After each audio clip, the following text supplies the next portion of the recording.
Carnation Evaporated Milk presents the George Burns and Gracie Allen Show.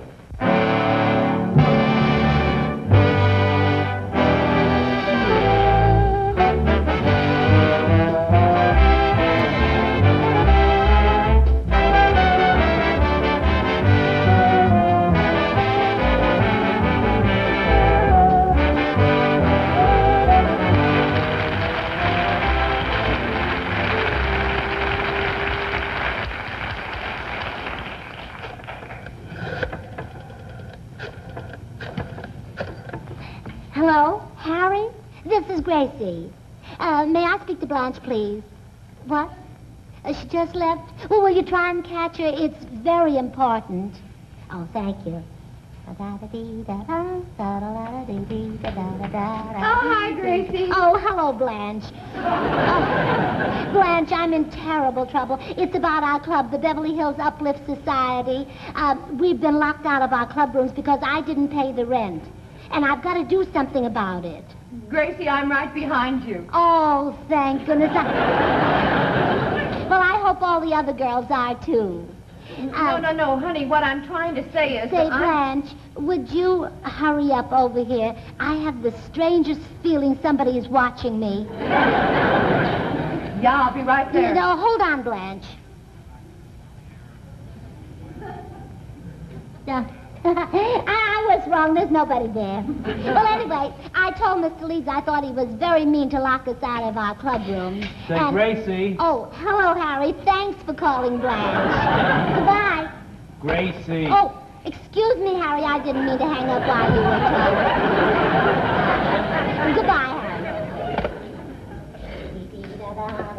Gracie?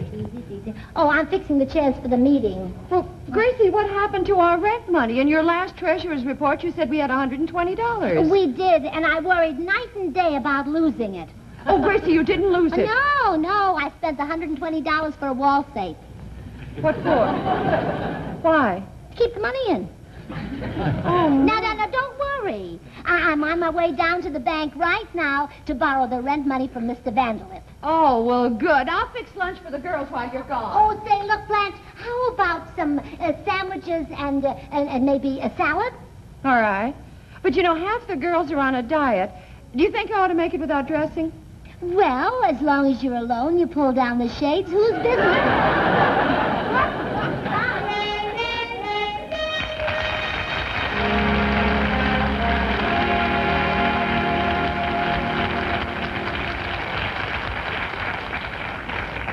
I heard a few snickers when Gracie mentioned her club, the Beverly Hills Uplift Society.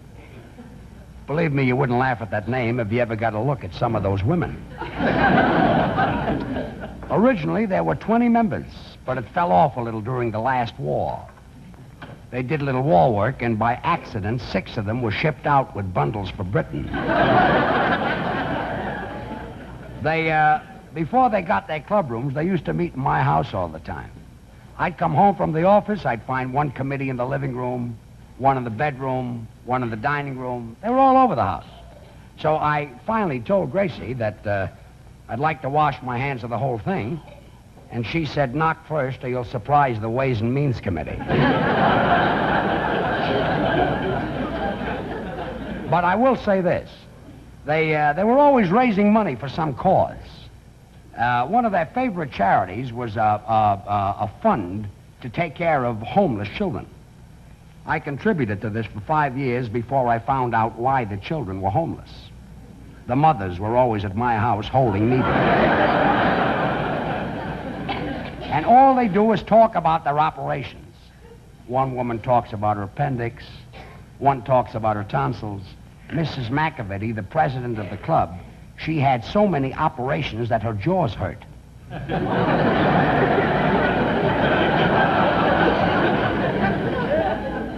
I finally called in all the husbands, and I said, look, gentlemen, your wives have been meeting in my house now for 5 years, and I want you to do something about it.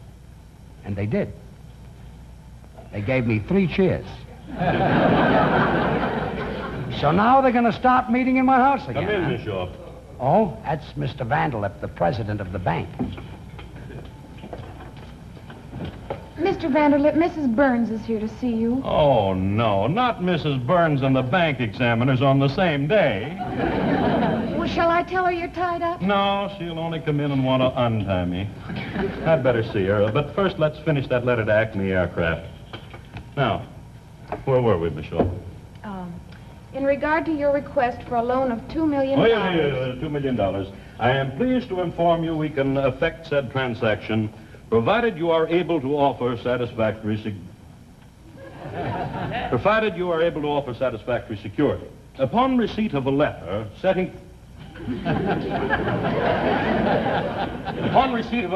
forth said security, we can continue negotiations. Signed, very truly yours, etc., etc. That's all, Miss Shaw. Yes, sir. Sit down, Mrs. Burns. What can I do for you? Well, the Beverly Hills Uplift Society has been locked out of their club rooms because I didn't pay the rent, so I've come to borrow some money. Won't you take a chair? No, just money. We've got chairs. No, I mean, will you please sit down? Oh, well, thank you. Now, by the way, I don't want to cause any trouble, but your secretary didn't take down one word you said. She didn't? No, she made a lot of little circles and things. That was her shorthand. Well, you ought to make her right with the other one. Nobody can read that stuff. I'll speak to her. Oh, do you mind? Oh, no, I don't even chew gum, but George would love it. Thank you.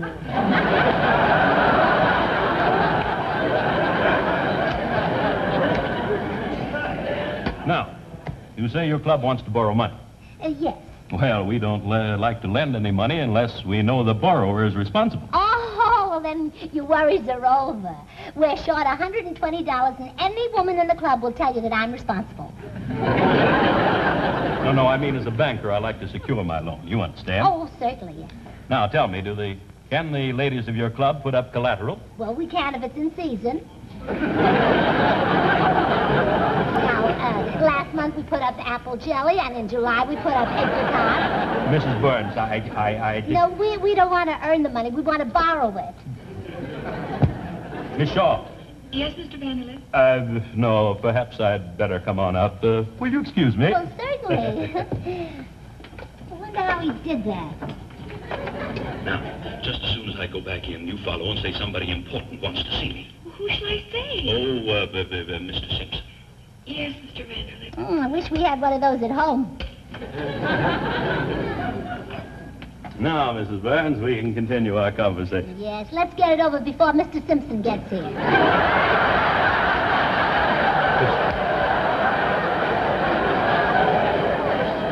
Never mind, Miss Shaw.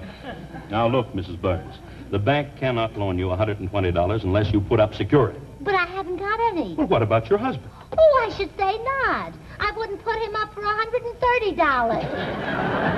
Well, goodbye, Mr. Vanderlip. Goodbye, Mrs. Burns. Goodbye. And, remember me to Mr. Simpson.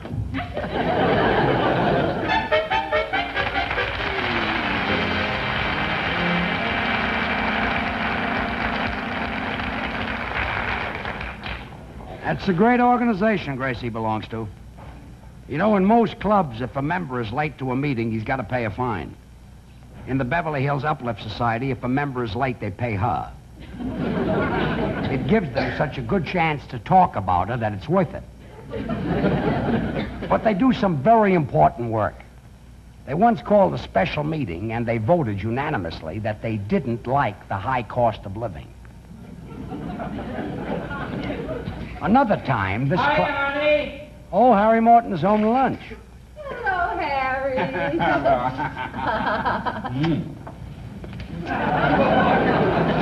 Thank you, Errol Flynn.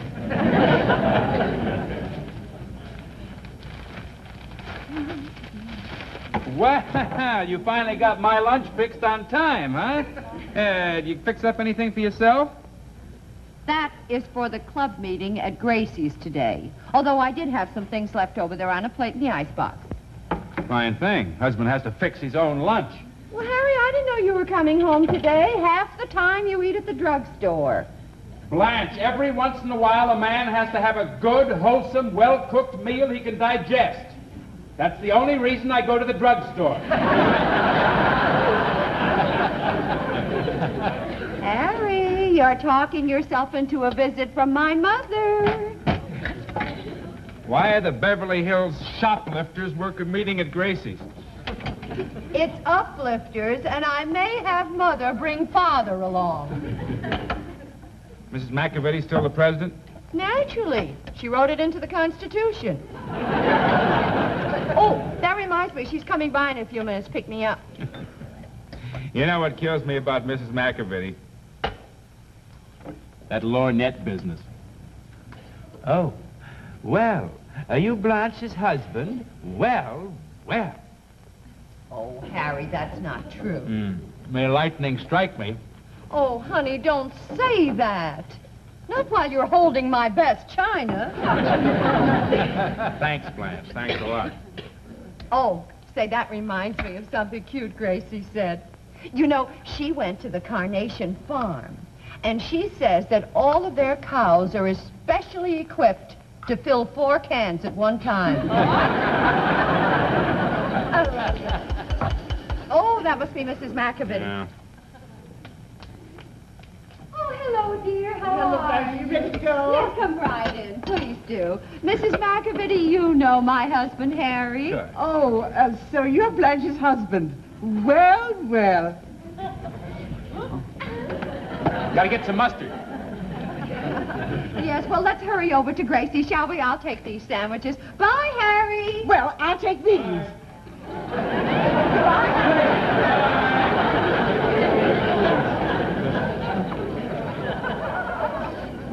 Well.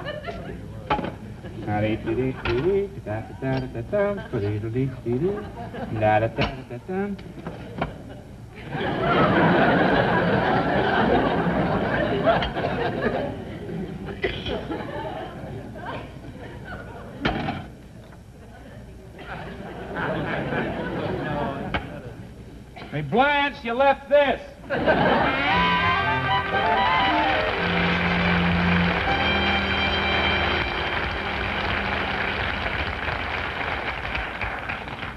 How do you like Mrs. McAvity, the president of the club? You know, she's quite a woman. I'll never forget the club ran a minstrel show, and Gracie let her wear one of my suits. And until she wore it, my pants only bagged at the knees.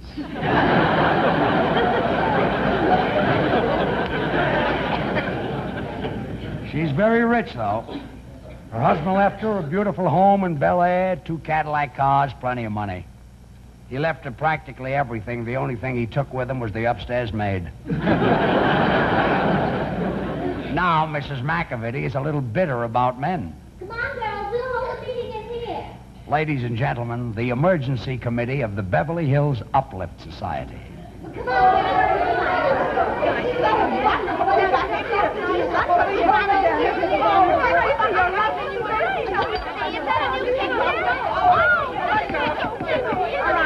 Quiet down, girls. Girls, quiet down. Of course, you all know why we're here. Now, the meeting will please come to order. Clara, will you please read the minutes of the last meeting? I'm sorry, Madam President, but I lost them on the bus. Oh, that was a very important meeting, and now we have no record of it. Yes, Gracie? I move we cancel the last meeting, and then we won't need a record of it. No, that wouldn't be legal. Now, That look, wouldn't be girls, right. before taking up the business of raising $120, I'd like to hear a report from the Cheer Up Bedside Committee, and please make it brief. Yes, Blanche? Mary isn't here. You see, she went to cheer up Mrs. Darby, who was sick, and now Mary has the measles, too. Oh, well, that's too bad. Now, do I hear any volunteers? Anyone like to go and cheer up Mary? Well, we'll proceed. Now, yes, Gracie? Well, I move that we cheer up Hazel Boydston. She's really got all kinds of trouble. Only last week she went to the hospital for an operation and they took out her television set. Well, I think we'll skip the rest of the committees and hear just from our treasurer. Gracie, did you get the money from the bank? Yes, Gracie? No. I went down to see Mr. Vanderlip, and that poor man is not well. Even his secretary knows there's something wrong with him. Why, even as I was leaving his office, I heard her say on the phone, Mr. Vanderlip cannot talk with you right now. He's in his office with a cracked brain. Well,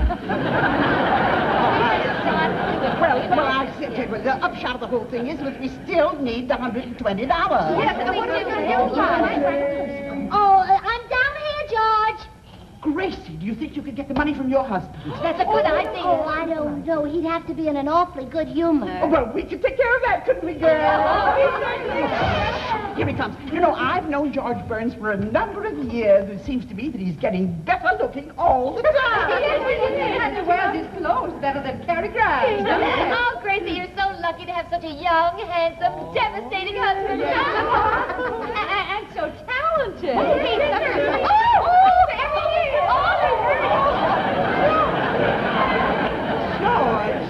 George, I hope you didn't hear what we were saying. I didn't hear a word, and you're not getting the money.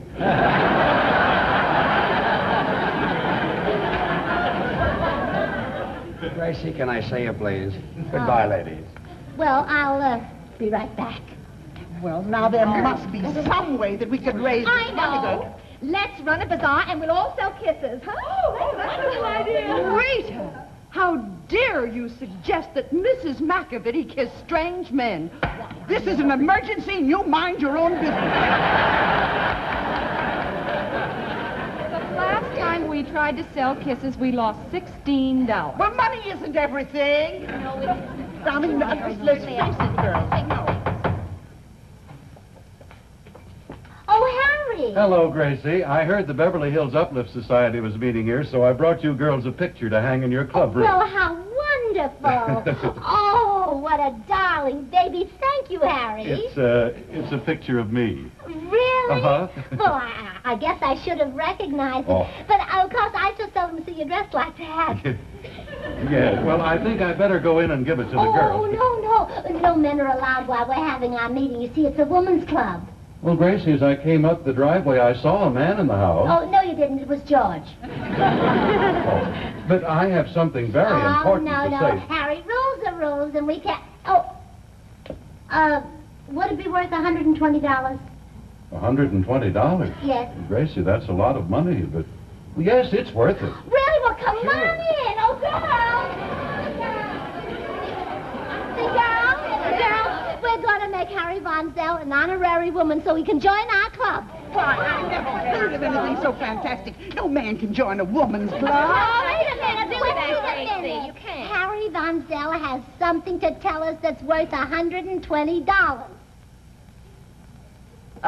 Raise your right hand and read this oath of allegiance. This is going to come as a big surprise to my mother. Up to now, she's been the only woman in our family. The oath, yes. Now, on my honor as a woman, I do solemnly swear that I will be loyal to my club and a credit to my sex. My great objective in life shall be that of every woman... Motherhood? The rest of the oath. Well, I said I'll go make some coffee to welcome our new member. Girls, our new member has something to say to us that may open the doors of our club. Here.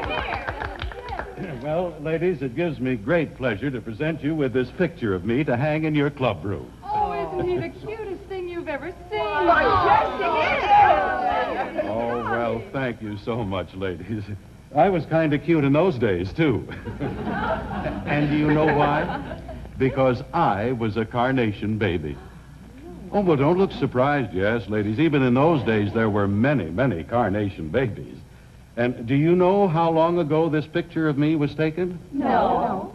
Well, that's a load off my mind. And there is another side to this picture. Yes, you see, these two just naturally go together. A healthy, happy baby and carnation evaporated milk. Really, you can't buy a better milk for your baby's bottle. Say, I'll tell you, you mothers who use carnation, tell me what you like about it most. Wait. We can't do it that way. Oh, I'll tell you what we can do. Let's let the oldest member speak first.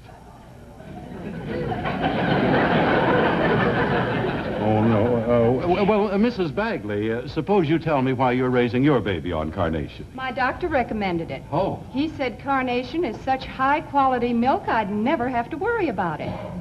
Mr. Von Zell, I want you to know that I raised my twins on Carnation, and I didn't have a speck of trouble. Oh, of course not. Carnation is absolutely safe milk. It's so easy to digest, it agrees with even the most delicate babies. Why, the famous Dion quintuplets were raised on Carnation. Mr. Bonzell, I don't want to brag, but, well, my daughter was a Carnation baby, and she has the perfectly beautiful teeth. Oh, well, that's because of vitamin D, the sunshine vitamin. You see, Carnation contains an abundant supply of this important vitamin so that all babies may develop strong bones and good sound teeth. Why, 8 out of 10 mothers who use Carnation say their doctor recommended it. So you see, you're all in good company. And Mrs. Bagley, I know that thanks to Carnation, the milk every doctor knows, your little fella is also a picture of health and contentment. Oh, he is, Mr. Von Zell. I know he is. Well, I'd better be running along. I'll see you all later, ladies. Mr. Bonzell. Yes? What about the money? Oh, I'm forgetting all about that. You ladies have been so good to me, I'm not charging you anything.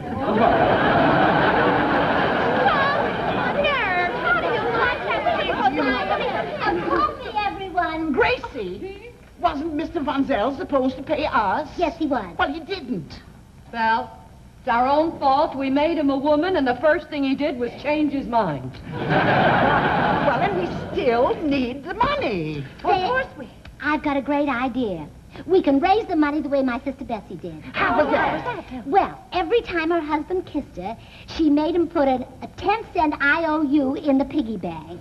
And after 2 weeks, she had 90 cents in IOUs and $65 in cash. Well, where did the cash come from? Well, you don't think that she'd take IOUs from strangers?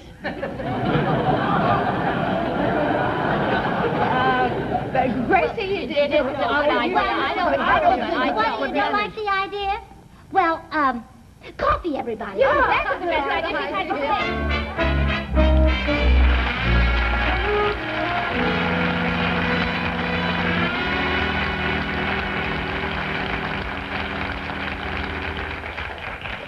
You know, I just found out that that club were going to have their meetings here all the time until they raise that money. So I finally got rid of them. I didn't lose my head. I didn't get excited. I didn't even argue. I just calmly walked in and gave them $120. That's because I got it up here. Here, I've got nothing. I guess it matches the purse. But you know, it's sort of worth it to get rid of them. Oh, there's Gracie. You know, Gracie, I'm glad those women are gone. I'm sort of exhausted. Oh, me too. I'm glad I spent 2 hours in that shoe store. Oh, bought a lot of shoes today, huh? No, I didn't buy any. 2 hours and no shoes? Well, George, when you're hot and tired, then there's nothing that rests you like having a salesman take your shoes off and measure your feet. You went into a shoe store just for that? Well, naturally. You can't take your shoes off in a hat store. I guess not. And you meet nicer people in shoe stores. You know, I don't know why it is, but people's faces seem more friendly when their shoes are off.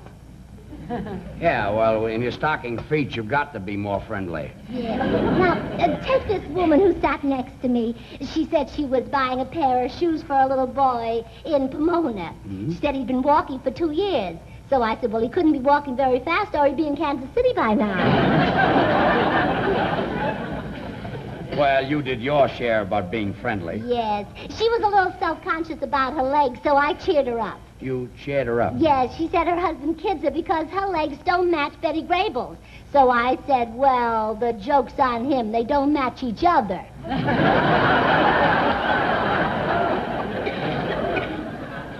Well, you certainly cheered her up, all right. Oh, yes. And then there was another woman who sat next to me. She was nice, but not very bright. Oh, sort of on Yes. the dumb side. So she said that she wanted a pair of shoes, not for dress wear, but something very comfortable to sit around the house in. Something to sit around the house in? Yes. Well, that's natural, yes. Yes, but George. Yeah. Her shoes were big, but she'll never be able to sit in them. Yeah. Yeah, well, she'll probably use a shoehorn. You know, Gracie, what this...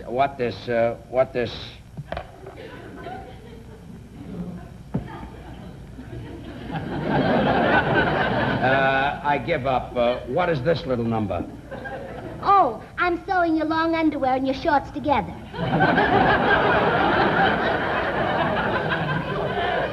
You're sewing my shorts and long underwear together? Well, George, you know how changeable the California weather is. So, when it's hot, you wear the shorts on the outside, and when it's cold, you wear the shorts on...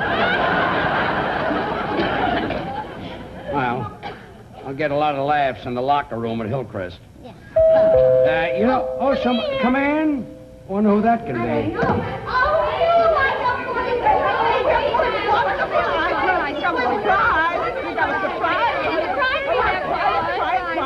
Gracie, we thought of a way to pay back George's $120 we owe him. It was really Rita's idea. Oh. She thought of having a bazaar and selling kisses for $1 apiece. Oh, I love that idea. Isn't that a great idea, George? Oh, I think it's wonderful. I think any man would pay $1 to kiss you charming ladies. You know, we were isn't that hoping nice? you'd feel like that about it. All right, get behind me, girl.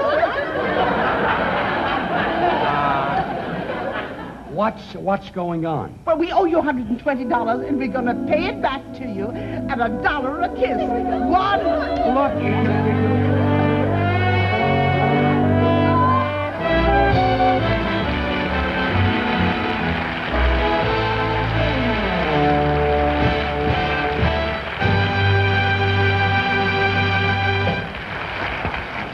George and Gracie will be back in just a moment. In the meantime, here is something that you homemakers will most certainly appreciate. Watch for the cake mix and carnation display at your grocer's. And now here is Carnation's own contented couple, George and Gracie.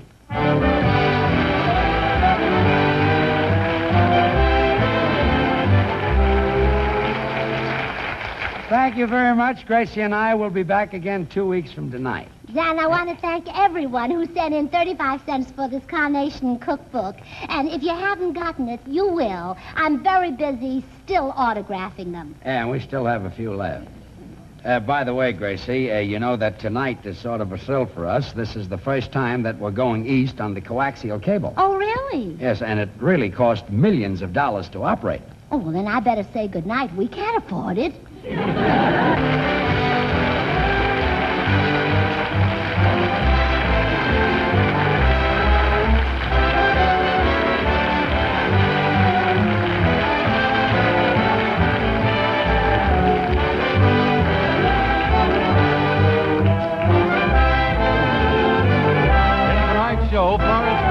As Mrs. McAbibby, Lou Merrill as Mr. Vanderlip, and Verna Hilly as Clara Bagley. Also in the cast were Joyce McCluskey, Hope Sansbury, Margie List, Mary Adams, and Cecily Brown. And remember, friends, that next week at this time, The Gary Moore Show will be on this channel over most of these same stations, and I know you'll enjoy it. This is Harry Von Zell saying good night for Carnation.